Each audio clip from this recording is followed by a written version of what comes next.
Merci Benoît, merci chers amis. Je serai assez bref, mais je crois que ce matin, tous nos camarades ont déjà parfaitement déblayé le terrain. Et moi, je voulais surtout partager avec vous quelques bonnes nouvelles. Ça peut paraître paradoxal dans cette rentrée très violente que nous connaissons, et tous les sujets graves qui ont été évoqués depuis hier après-midi montrent bien que ça n'est une rentrée facile pour personne, certainement pas pour les socialistes, et encore moins pour les Français. Mais je voudrais partager avec vous quelques bonnes nouvelles. Alors vous allez trouver cet optimisme un peu suspect. Je le tiens de deux sources. La première, c'est un texte sublime qui m'a été envoyé par une de nos camarades députés qui n'a pas pu être là. Ce texte sublime, il fait un peu mentir ce que disait Jérôme Guèche tout à l'heure à propos de la fronde. C'est un magnifique poème de Pablo Neruda que je ne connaissais pas, qui s'appelle « Le frondeur enthousiaste ». Alors, cher Jérôme, c'est vrai, il faut dépasser la fronde, tu as eu raison de le dire, mais faisons-le avec enthousiasme. Et allez lire ce très beau poème de Pablo Neruda. Je ne le lirai pas ce matin parce que nous devons rendre dans quelques instants cette salle à l'équipe de Marraine qui nous a accueillis magnifiquement, et je m'en voudrais de dépasser les butoirs qu'ils nous ont bien sûr donnés. La deuxième raison de cet optimisme, c'est vous tous. C'est ce qui a été dit depuis hier, ce qui a été dit par nos camarades européens qui vivent l'une et l'autre des expériences historiques extraordinaires, à un moment où le socialisme français renonce, ronronne, renvoie à plus tard. Eux, dans des circonstances de crise beaucoup plus dures d'ailleurs que celles que connaît la France, ils vivent ces expériences politiques inspirantes.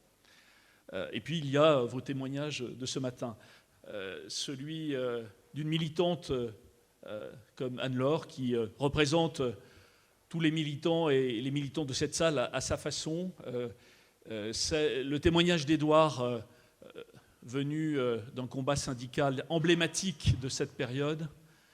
Et puis le témoignage de Pierre Jox, dont j'aime beaucoup une phrase qu'il n'a pas prononcée ce matin, même s'il a dit l'essentiel à ce propos, mais qu'il m'a livré à plusieurs reprises depuis le début de cette nouvelle étape politique que nous vivons ensemble, en me disant souvent que c'est celles et ceux qui se lèvent aujourd'hui, qui combattent aujourd'hui, qui mènent, c'est vrai, un débat difficile au sein de la gauche, qui auront le droit ensuite de pouvoir continuer à parler, à se battre ensemble. Et je crois que c'est une belle leçon, parce que nous sommes, c'est vrai, dans une de ces périodes de l'histoire de la gauche où les solutions ne viennent pas toutes seules, où les pentes, on les connaît, et on voit chaque jour que le gouvernement les emprunte, sont particulièrement glissantes.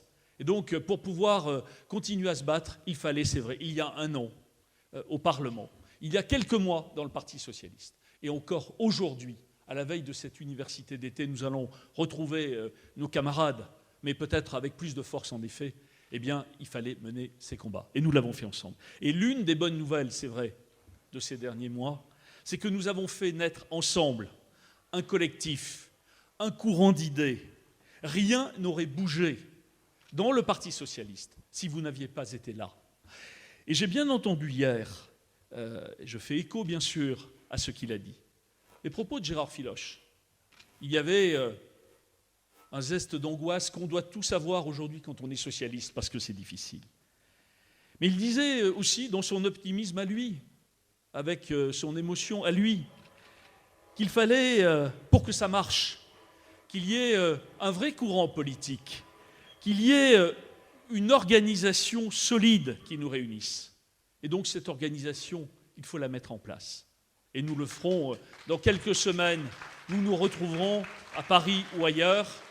Ici, c'était, c'est vrai, le temps de réarmer la bataille des idées. Mais enfin, la bataille politique, il va falloir lui donner aussi une organisation pour mener d'autres batailles. Et pour réussir aussi les autres rencontres de Marraine qui viendront. La deuxième bonne nouvelle, et elle est en fil conducteur dans ces deux journées, La deuxième bonne nouvelle, c'est que l'exigence démocratique est de retour en Europe. Elle est de retour dans nos rangs de socialistes. Quand nous interpellons un gouvernement issu de la gauche, mais qui s'en écarte aujourd'hui. Elle est à l'échelle de nos territoires, où les citoyens veulent se retrouver dans la boucle de la décision, et ils n'y sont plus, malgré la décentralisation. Et elle est aussi à l'échelle de l'Europe. L'exigence démocratique, elle est première, évidemment, dans la douleur du peuple grec.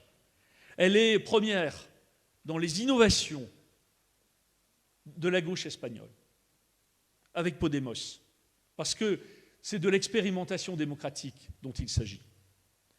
Elle est aussi dans la façon dont nous devons réfléchir à l'avenir de l'Europe, pas seulement avec des chiffres, pas seulement avec des directives, mais d'abord en osant la démocratie en Europe. La troisième bonne nouvelle, c'est que pendant qu'on gaspille 40 milliards d'argent public sans contrepartie, il y a, comme l'a rappelé Benoît à l'instant, et d'autres avant lui, il y a des Français qui créent, qui inventent des solutions ingénieuses et généreuses, sans esprit de compétition comme seul moteur, dans les entreprises, les associations, les quartiers et les villages, avec le souci de l'intérêt général et du développement durable. Et vous en connaissez tous de ces défricheurs. Ce sont les défricheurs d'un pays qui représente aujourd'hui à peine 1% de la population mondiale, mais 5% de la richesse. Ce pays, c'est la France. Ne l'abandonnons pas à Nicolas Sarkozy, à sa volonté de revanche. Ne l'abandonnons pas non plus ce pays à Marine Le Pen, avec la perspective de ce cauchemar national que peut représenter une catastrophe politique en 2017.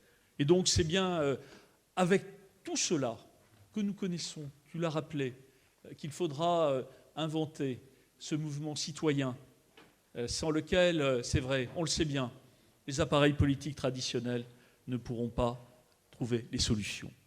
Une autre bonne nouvelle, et ça a été évoqué ce matin, c'est que après le drame et le malheur des attentats de Paris et de Charlie, c'est que l'amour de la liberté d'expression, la laïcité, la fraternité cimentent encore ce pays, à condition bien sûr de ne pas s'en tenir là, à condition que l'égalité réelle et la justice, et ce message, nous allons le porter à de Marennes à La Rochelle, que l'égalité réelle et la justice redeviennent une valeur active de la République. Parce que les valeurs de la République, et je fais écho là à un livre récent de notre premier secrétaire, les valeurs de la République, il ne suffit pas de les proclamer, il faut aussi les partager et les pratiquer. Non. Alors. Excusez-moi, simplement ceux qui prennent la navette pour La Rochelle, il faut vraiment partir maintenant. Et je sais que vous êtes peu nombreux, donc voilà. Il fallait que ça soit dit. Pour vous tous. La cinquième bonne nouvelle, chers camarades, et je veux le redire vraiment solennellement devant vous en cette fin de matinée, Emmanuel l'a dit aussi avec beaucoup de détermination. La cinquième bonne nouvelle, c'est que nous ne lâcherons rien. Nous ne lâchons rien dans le Parti socialiste et ailleurs au Parlement. Nous ne lâcherons rien à chaque fois que le gouvernement s'égare. Et il s'égare en ce moment sur la politique économique et le budget. Il s'égare sur la durée du travail, évidemment. Il s'égare aussi quand le Parti socialiste prend des positions enfin claires et enfin fermes sur ce que doit être la politique économique et le budget de 2016. Et moi, je le dis ce matin en conclusion de nos travaux, parce que j'ai senti que vous étiez tous à nos côtés dans ce moment-là et sur ce sujet-là. Le Parti socialiste doit être respecté. Il ne l'est pas, il ne l'est plus. Le Parti socialiste a pris des positions au mois de juillet sur ce que doit être le budget de la France, pas pour dicter dans le détail ce budget, mais pour donner une inspiration, un sens et une feuille de route. Eh bien, si le premier secrétaire du Parti socialiste ne fait pas respecter nos positions et nos propositions, eh bien, nous les ferons respecter. Et nous les ferons respecter ensemble. Et nous les ferons respecter en particulier à l'Assemblée nationale et au Parlement. Je n'imagine pas, chers camarades, et dites-le aussi autour de vous, à tous vos parlementaires, je n'imagine pas que les députés socialistes puissent voter un budget pour 2016. C'est la rentrée de la dernière chance. C'est le budget de la dernière ligne droite. Je n'imagine pas que les députés socialistes puissent voter un budget pour 2016 qui s'éloignerait à 90 ou à 180 degrés de ce que sont les propositions du Parti socialiste.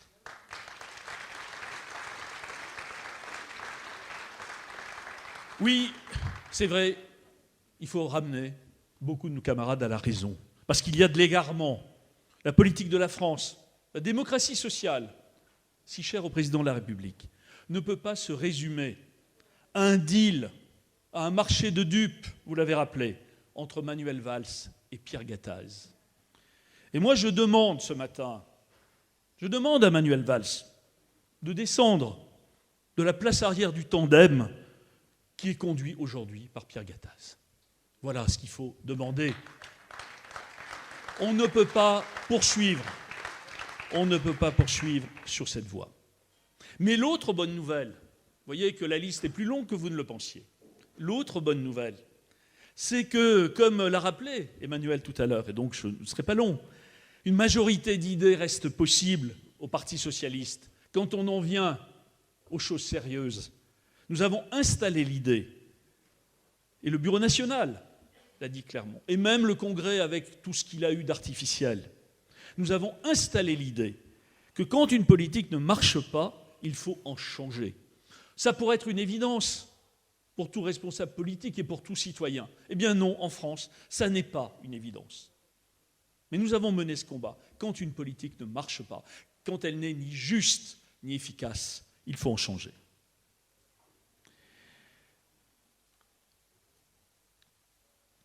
La dernière bonne nouvelle, c'est qu'il n'y a pas seulement une gauche de la déception, mais aussi une gauche de l'ambition. Oui, il y a une gauche des fausses pistes. Et vous l'avez entendu en boucle depuis 48 heures. Cette gauche-là, il ne faut pas s'y tromper, que personne ne s'y trompe.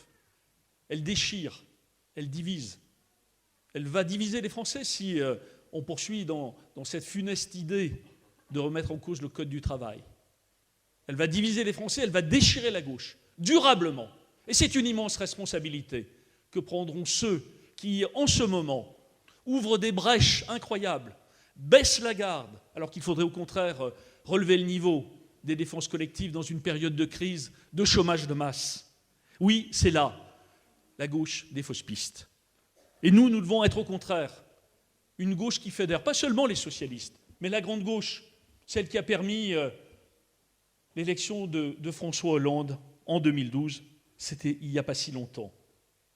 Et cette gauche-là, il faut la mobiliser quand une croisade s'engage contre le Code du travail. Alors oui, il y a cette gauche de la déception, cette gauche des fausses pistes, mais il y a heureusement aussi une gauche de l'ambition pour la France. Oui, il y a des Français dont les rêves ne s'arrêtent pas à une adaptation brutale à la globalisation financière. Oui, il y a une majorité de Français qui sont prêts à s'engager pour toutes les causes justes que nous avons évoquées ensemble. Oui, il y a aussi la nécessité de parler au meilleur de notre peuple, pas à ses peurs, mais au meilleur de notre peuple, et en particulier en ce moment, de la question des migrants, qui atteint, c'est vrai, ces flux migratoires atteignent un niveau sans précédent depuis des décennies, pour des raisons évidentes. Ça n'est plus seulement, même si elle est encore là, l'immigration de la misère, c'est l'immigration de la mort et de la guerre. Et celle-là, on ne l'arrête pas avec quelques barbelés, où qu'on les pose. Et les martyrs de ce moment-là, ce ne sont pas seulement les martyrs d'Alep ou de Palmyre qu'on peut imputer à Daesh ou à Bachar el-Assad. Ce sont les martyrs de Calais et de Vienne. Alors à qui faut-il les imputer, ces martyrs-là? Sinon, à notre impuissance collective. Il y a en Europe aujourd'hui, depuis 1 an, 2 ans, un tragique retard à l'allumage sur la question des migrations. Bien sûr, des voix s'élèvent maintenant, en France, en Allemagne, où il faut convaincre, c'est vrai, les peuples, que l'Europe doit s'organiser solidairement, à son sud, en Italie, en Grèce, mais ensemble, tous les pays de l'Europe, tous ces organismes qui ont en charge d'attribuer le statut de réfugié, qui est un droit dans nos conventions et dans notre droit. Il faut que ces organismes ne soient pas à Paris ou à Berlin simplement, ils doivent être aux portes de l'Europe, dans les îles grecques comme à Lampedusa. Et c'est à ce prix-là, d'un accueil solidaire et d'une répartition solidaire des réfugiés en Europe, que nous éviterons les martyrs, bien sûr, mais que nous éviterons aussi, comme sur d'autres domaines, de perdre notre honneur. Pas seulement l'honneur de la gauche, celui de la France et de l'Europe, parce que c'est bien de cela dont il s'agit aussi en ce moment.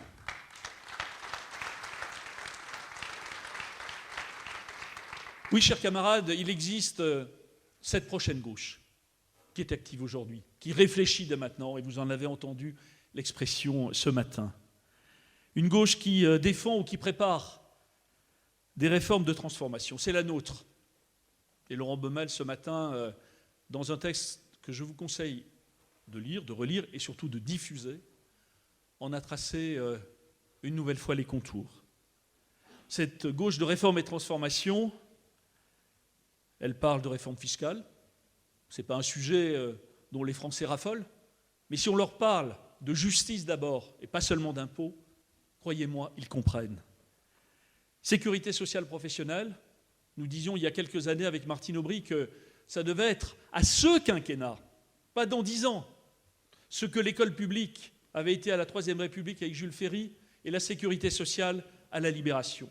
Où est la sécurité sociale professionnelle? C'est-à-dire la possibilité donnée réellement à chaque Française et à chaque Français, quel que soit son âge, de pouvoir bénéficier d'une formation, pas seulement dans l'entreprise, mais avant tout dans les périodes de chômage, et d'être accompagné pour cela. Oui, c'est une réforme structurelle.